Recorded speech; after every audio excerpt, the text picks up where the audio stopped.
Alô, você, concurseiro de todo o Brasil, é um prazer mais uma vez recebê-lo em nossa companhia. Seja bem-vindo, meu amigo, minha amiga, a este site de sucesso que é o LAC Concurso, este site que está preparando você, meu irmão, minha irmã, para ser um dos nossos campeões, dentre vários que nós já temos pelo território, por todo o território brasileiro. Você com certeza será um dos nossos. Sou o professor Jefferson Fiel, professor de matemática e raciocínio lógico, e na aula de hoje nós vamos falar sobre conjuntos numéricos, mais especificamente sobre números inteiros, conjunto dos números inteiros. Algumas operações sobre eles, tá? E algo muito importante, também muito recorrente em concurso público, ver algumas propriedades também. Então vem comigo aí para nós iniciarmos nossa aula, falando hoje sobre números inteiros, galera. Então, o que nós vamos estudar nessa aulinha? Nós vamos ver o conjunto dos números inteiros. Para quem não conhece, irei apresentá-lo.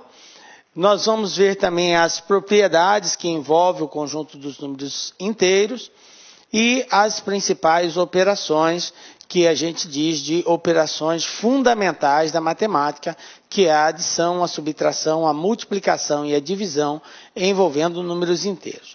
Obviamente vamos fazer alguns exemplos, ok? Mais voltados esses exemplos a nível de concurso público, porque a gente vai contextualizar, não vai ser uma aplicação direta, vai ser uma contextualização, você vai ter que ler, interpretar e aplicar esses conceitos que a gente vai ensinar aqui. Tranquilo? Então vamos lá. Números inteiros, galera. Bom, o que é o conjunto dos números inteiros? O conjunto dos números inteiros também é conhecido e representado pela letra Z. Tá? Então a letra Z é a letra que representa o conjunto dos números inteiros. Nós sabemos que os conjuntos numéricos, eles são representados por letras, letras do nosso alfabeto latino, de A a Z. Alguns conjuntos já têm uma representação fixa, que é o caso dos conjuntos dos números naturais, a letra que representa ele é a letra N, e no nosso caso do nosso estudo aqui, conjunto dos números inteiros, a letra do nosso alfabeto que representa ele é a letra Z. Então, se você vê o Z expresso na forma maiúscula, indica que se trata do conjunto dos números inteiros, ok? Bom, os números inteiros positivos foram os primeiros trabalhados pela humanidade e tinham como finalidade contar objetos, animais, enfim, elementos do contexto histórico que se encontravam. Isso aqui os números inteiros, ele surgiu exatamente por uma necessidade de mercado. A princípio só existiam os positivos e aí depois houve a necessidade de criar os negativos. Mas como que fazer essa representação? Se o comerciante tinha lá um saco de feijão e desse saco de feijão ele tirava lá 8 quilos desse saco de feijão, um exemplo, ele tinha que representar esse valor que ficou a menos lá. E foi a hora que eles começaram a utilizar o sinal de menos na frente do numeral para indicar que estava faltando aquela quantia. Tá? E o sinal de mais para indicar que tinha sido somado. Vamos supor que nesse saco de feijão ele retirasse lá uma boa quantia, ficou um resto lá de 2 quilos, por exemplo. Aí para não deixar naquele saco, ele vai e transporta aquilo para um outro saco. Aí ele vai e escrevia nesse outro saco, mais 2. Quer dizer que foi acrescentado mais 2 quilos lá. Então, dessa prática comercial aí, de indicar a retirada e de indicar a saída, é que se criou o conjunto dos números inteiros, ok? Então, os números inteiros, eles expressam não só os valores positivos, mas também os negativos. Então, o conjunto dos números inteiros envolve todos os números positivos e negativos, ok? Sendo representado pela letra Z, como eu havia dito. Então, observem aqui, nós temos o conjunto dos números inteiros. Nós temos dois infinitos, nós sabemos que os números são infinitos. Então eu tenho um infinito que vai para a direita, que é chamado de infinito positivo, e eu tenho um infinito para a esquerda, tá? Que é chamado de infinito negativo. Então, vem do infinito negativo, aí menos 8, menos 7, menos 6, menos 5, 3, 2, menos 1, 0. 0 é a origem, é o ponto intermediário dos números inteiros. O 0 é o divisor das águas, ok? À esquerda do 0 eu tenho os inteiros negativos, à direita do 0 eu tenho os inteiros positivos. E aí vai crescendo, 1, 2, 3, 4, 5, 6, mil, milhão, trilhão e por aí vai. Infinitos números positivos para a direita, infinitos números negativos para a esquerda. E a representação, como eu tinha dito, pela letra Z, ok? Bom, esse é o conjunto dos números inteiros. Esse conjunto tem alguns subconjuntos, tá? Que é uma representação de parte deles, tá? Subconjunto é parte de um conjunto. Tá? Então, quando a gente pega do conjunto Z algumas partes, nós podemos constituir os seguintes conjuntos. Conjunto dos números inteiros excluído o número 0. Vocês viram que o 0 é o divisor das águas, como eu tinha dito anteriormente. Eu posso representar o conjunto dos números inteiros sem o 0, desde que eu coloque o asterisco no expoente dessa letra Z. Então, Z representa o conjunto dos números inteiros. Quando aparece o asterisco, indica que o 0 não está presente nesse conjunto. Então, ele vem aqui do infinito negativo, aí do menos 1 ele já pula direto para o 1, sem a presença, sem a participação do 0, porque o 0 foi excluído. Um outro subconjunto que nós podemos representar é o conjunto dos números inteiros não negativos. E não se assuste com essa expressão não negativos, porque tecnicamente é a expressão utilizada. Nós poderíamos, até para facilitar a compreensão dos senhores, dizer conjunto dos números inteiros positivos. Só que tecnicamente não é essa a abordagem. Nós dizemos não negativos, ok? Mas entenda, quando nós dissermos não negativos, nós estamos referindo aos positivos. Então, ou seja, é o Z mais conjunto dos inteiros não negativos, ou seja, conjunto dos inteiros positivos. Então, começo aqui, 0, 1, 2, 3, 4, e assim vai para o infinito positivo. Assim como eu tenho os não negativos, eu também tenho os não positivos. Então, o conjunto dos números inteiros não positivos é o Z-. Nesse conjunto vai ter quem? Só os negativos. Então, vem do infinito negativo, menos 4, menos 3, menos 2, menos 1, ok? Essas são as representações. Isso aqui são chamados de subconjuntos do conjunto Z. Tá? Subconjunto dos números inteiros, porque é uma parte do conjunto dos números inteiros. Tranquilo? Bom, o conjunto dos números inteiros também pode ser representado em uma reta. Essa reta é chamada de reta numerada, ok? Então, eu vou expressar uma reta e nessa reta eu vou colocar todos os valores. Olha só, eu coloquei da esquerda para a direita, observe que a seta está apontando para a direita. Por quê, professor? Para indicar o sentido de crescimento do número inteiro. Então, nós entendemos que os números inteiros, sempre o número que está à esquerda é menor que o número que está à direita. Então, essa aqui é uma forma geométrica de representar os números inteiros. Então, quando se diz representação geométrica, é representação na reta. Observe que o 0 é minha origem, aí para a direita os positivos, para a esquerda os negativos. Então, uma forma geométrica, o conjunto Z é construindo uma reta numerada. Considerar o 0 como a origem, ok? O número 1 em algum lugar, tomar a unidade de medida como a distância entre 0 e 1. O que ele está dizendo? Que isso aqui é a referência. Essa distância entre 0 e 1 é a mesma distância para nós irmos marcando os demais valores. 0 e 1, 0 e menos 1. Ó. Observe que é o mesmo valor. A tabulação é igual, ok? Só como forma de representação. Bom, baseando-se ainda na reta numerada, podemos afirmar que todos os números inteiros possuem um e somente um antecessor e também um e somente um sucessor.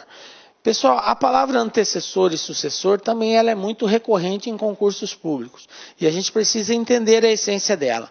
O que quer dizer antecessor? Quer dizer que vem antes. O que quer dizer sucessor? O que vem depois, logo na sequência. O que essa observação aqui está querendo nos dizer? Que para cada valor inteiro, para cada número inteiro, eu tenho um antecessor e tenho também um sucessor. E tenho somente um antecessor e somente um sucessor. Por exemplo, o antecessor do menos 2, quem vem antes dele é o menos 3. O sucessor do menos 2 é o menos 1, porque é o que vem depois.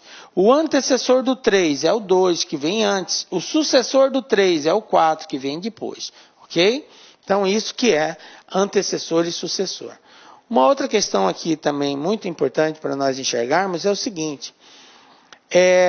Como a reta ela cresce da esquerda para a direita, qualquer número que estiver à esquerda é sempre menor que o da direita. Isso quer dizer que menos 3 é menor que menos 2. Ok? Que menos 3 é menor que 0. Aliás, o 0, galera, é maior que qualquer número negativo. Se você tiver um número negativo, o 0 sempre vai ser maior que ele. Ok?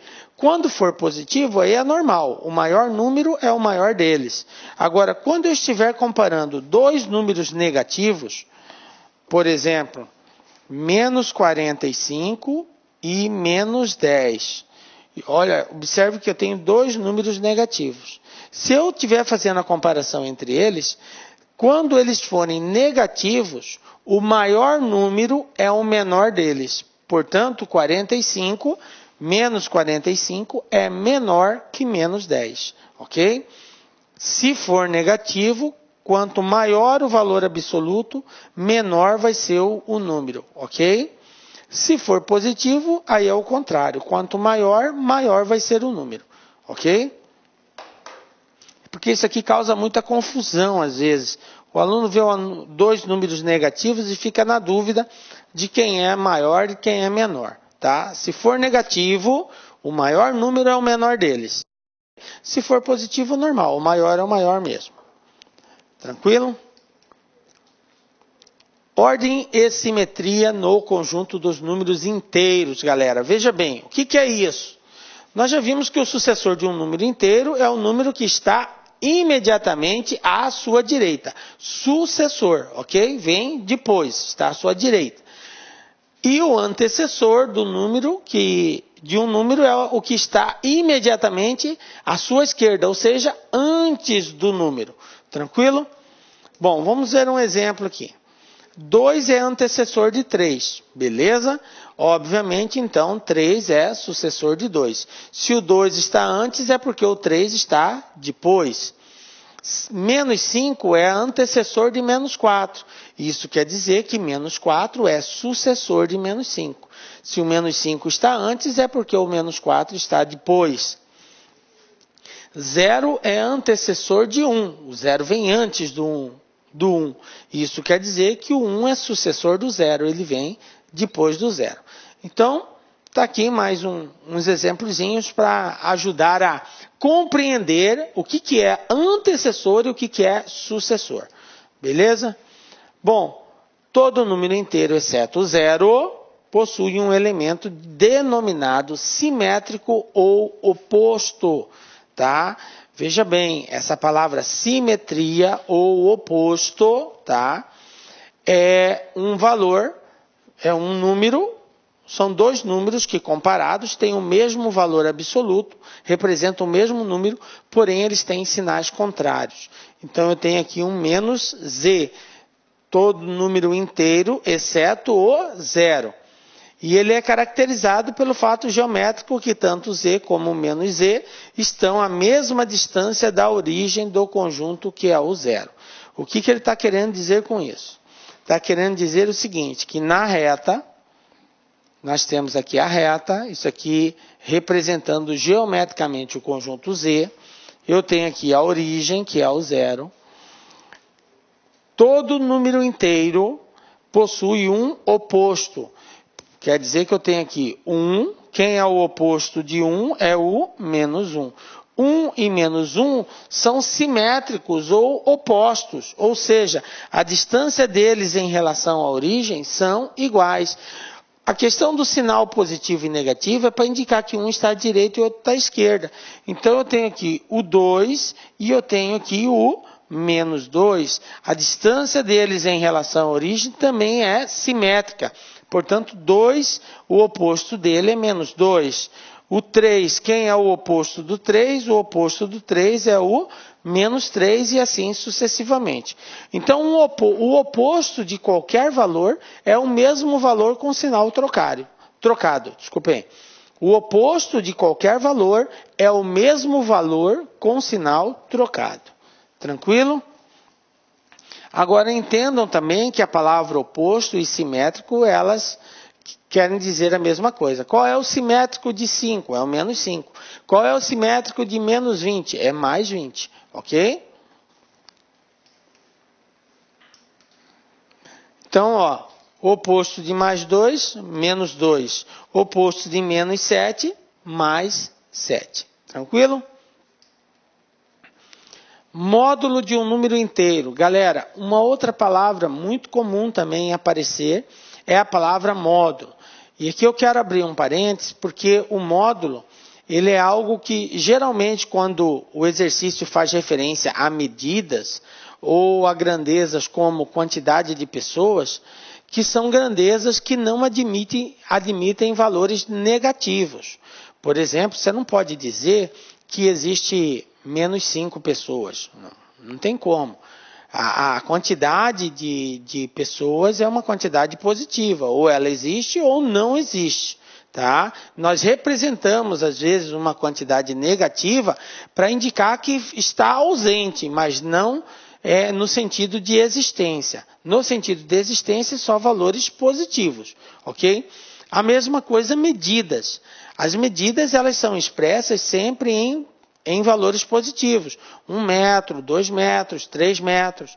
Quando a gente indica uma medida com um sinal negativo, é para expressar uma questão de ordem, ou está à direita, à esquerda, aí nós indicamos o sinal de menos. Mas são grandezas que, na sua totalidade, elas são apresentadas sempre de formas positivas. Uma outra seria a área. Você vai encontrar a área de um determinado terreno, a área ela é expressa sempre na forma positiva. Então, para que seja garantido essa representação positiva de determinadas grandezas, alguns testes trazem no seu enunciado a palavra módulo, ok? O que é módulo de um número, galera? Módulo é aquilo que garante a positividade do número, ou seja, garante que esse número seja positivo. Em outras palavras, todo número que for representado em módulo, ele sempre terá o seu resultado positivo. Se ele for positivo, ele continua positivo. Se ele for negativo, ele vai se tornar positivo, ok? Módulo garante a positividade. Belezinha? Vamos compreender melhor isso. Ó. O módulo ou valor absoluto de um número inteiro é definido como sendo o maior valor entre um número e seu elemento oposto. E pode ser denotado pelo uso de barras verticais. Estão vendo essas duas barrinhas verticais aqui? Quando nós representamos um número por ela, por exemplo, olha aqui, ó. Isso aqui, ó. Eu coloquei o número 5 entre duas barras. Então, eu estou dizendo como que eu leio isso aqui. Módulo de 5, ok? Então, o módulo ele é indicado dessa forma, com duas barrinhas. Assim, nós temos o seguinte, olha só. Módulo de 0 é 0, tá? Até porque o 0 não vai ter sinal. O 8, módulo de 8, é 8, positivo. Módulo de menos 6 é 6 positivo. Aliás, quando não aparece o sinal junto com o número, nós entendemos sempre que o sinal que está presente é o sinal positivo. Nós não temos a obrigação de indicar o sinal positivo. Nós sempre indicamos o negativo, tá? Então, está aqui a representação através de módulo. Bom, Do ponto de vista geométrico, o módulo de um número inteiro corresponde à distância deste número até a origem na reta numérica, tá? Por isso que ele representa um valor positivo. Então, o que essa observação está dizendo? Eu tenho aqui a origem, eu tenho aqui um valor, aqui, eu vou colocar aqui, ó, menos 7. Por que módulo de menos 7 é igual a 7? O que eu falei há instantes atrás? Que o módulo, ele garante a positividade. E que o módulo é sempre aplicado quando nós nos referimos a distâncias, ok? Então, o módulo, geometricamente falando, ele representa a distância que um determinado numeral se encontra em relação à origem. Então, o menos 7 está a 7 unidades de medidas da origem, ok? Por isso que menos 7 é 7. E mais 7, professor, é 7 também, tá? Ok? Bom, entendida essa primeira parte, agora nós vamos trabalhar algumas operações com números inteiros, dando preferência, obviamente, para as operações fundamentais, que é a adição, a subtração, a multiplicação e a divisão. Vamos começar falando sobre a adição, galera. Parece muito básico isso daqui, mas tome cuidado com isso. Vocês vão verificar depois na nossa aulinha de exercícios que nem tudo é tão básico mesmo se tratando de uma simples soma. Nós temos que estar atento a alguns conceitos, principalmente a base desses conceitos aí e as propriedades, ok?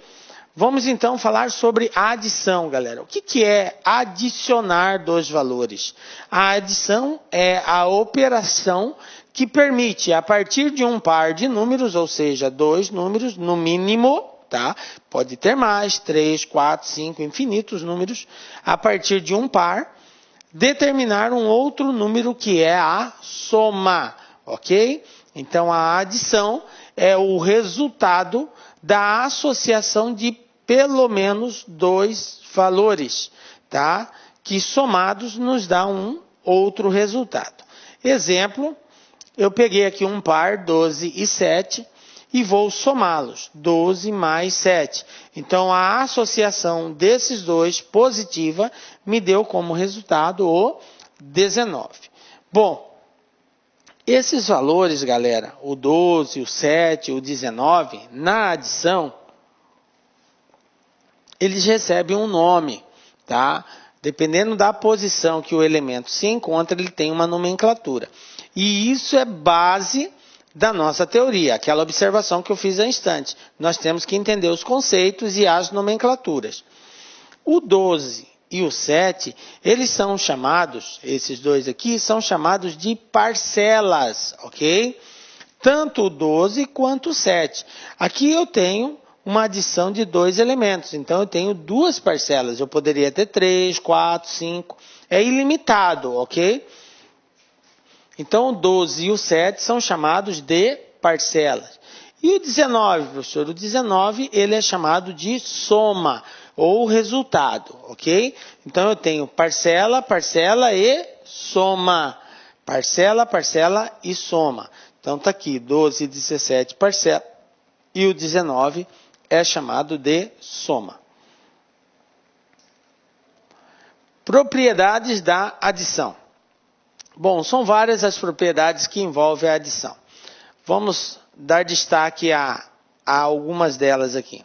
Primeira delas, propriedade comutativa, galera. Tá? O que é a propriedade comutativa? A propriedade comutativa diz: a ordem das parcelas não altera a soma. Ou seja, na operação adição, pode trocar-se a ordem das parcelas, que a soma não se altera. Como assim, professor? 11 mais 12. Quanto que dá isso? 23. E se fosse o contrário? 12 mais 11. 23 também. Se eu somo 2 mais 3, é 5. Se eu somo 3 mais 2, é 5. E o aluno, às vezes, por desconhecimento dessa propriedade, fica confuso se inverter a ordem. Mas se eu mudar, vai mudar alguma coisa? Não, não muda nada.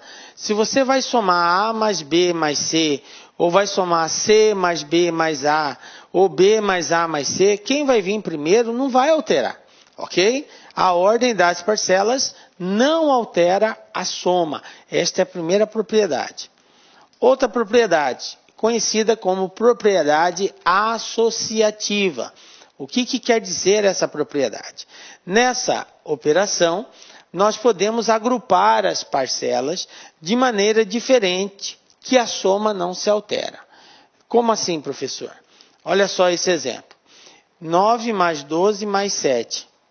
Quanto que é 9 mais 12? Bom, 9 mais 12, isso aqui vai dar 21.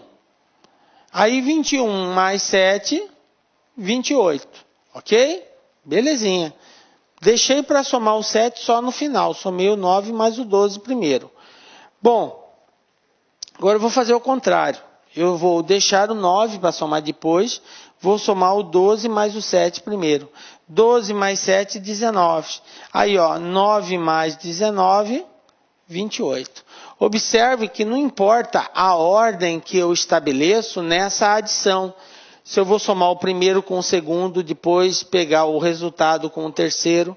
Se eu vou somar o segundo mais o terceiro, o resultado eu somo com o primeiro. Então a ordem não importa. Independente de como você der sequência a essa solução, a resposta final vai ser sempre a mesma. Ok? Então, essa propriedade é chamada de propriedade associativa da adição. Então, usamos parênteses para indicar a operação que se realiza em primeiro lugar. Então, toda vez que aparece um parênteses numa expressão, antes de fazer outras, eu devo resolver o parênteses. Observe que o 9 e o 12 apareceram entre parênteses. Então, eu sou obrigado a resolver primeiro essa operação, para depois dar sequência nas demais. O 12 e o 7 apareceram entre parênteses. Então, eu repeti o 9, operacionei o 12 com 7, aí depois, sem o parênteses, eu dei sequência às demais operações. Tranquilo? Outra propriedade. Propriedade do elemento neutro. Galera, quem é o elemento neutro numa adição? Na adição, o elemento neutro é o zero. Zero é o elemento neutro da adição. Por que ele é o elemento neutro? Porque se eu somar qualquer coisa por zero, eu vou ter sempre qualquer coisa. Eu nunca vou ter qualquer coisa mais 1. Tá? Por quê? Porque o zero não vale nada. Né? Aliás, inclusive, ele é uma forma de nós dizermos que a pessoa você é um zero, quer dizer que não tem valor nenhum. Isso se tratando de adição, tá? E quando o zero é representado à esquerda de um número, ele também não tem valor. Por exemplo, se eu tenho o 9, isso aqui vale 9. Isso aqui é igual a 0,9.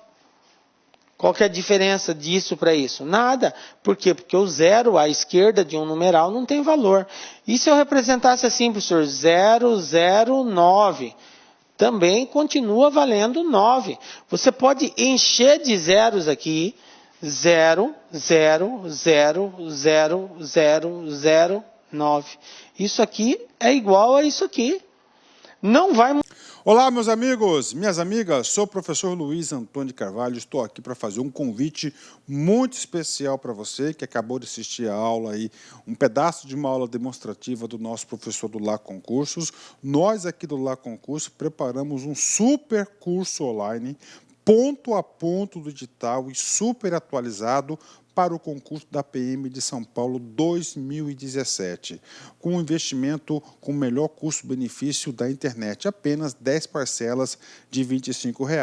Você vai ter o nosso curso completo, são mais de 210 videoaulas exclusivas para você, com professores top de linha e principalmente com um projeto pedagógico diferenciado chamado de Personal Coach.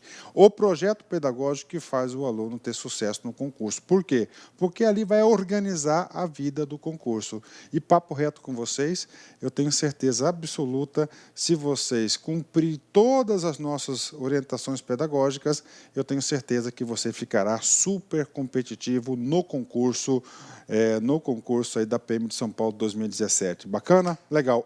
Já esquecendo, você quer um material de apoio aí, o PDF que o professor está utilizando nessa aula? Então é muito simples, vai aqui embaixo, clique aqui embaixo e faça o download gratuitamente desse material de apoio. Tá certo, meus amigos? Um forte abraço e espero vocês aqui no LAC Concursos. Fui, tchau. Clique LAC.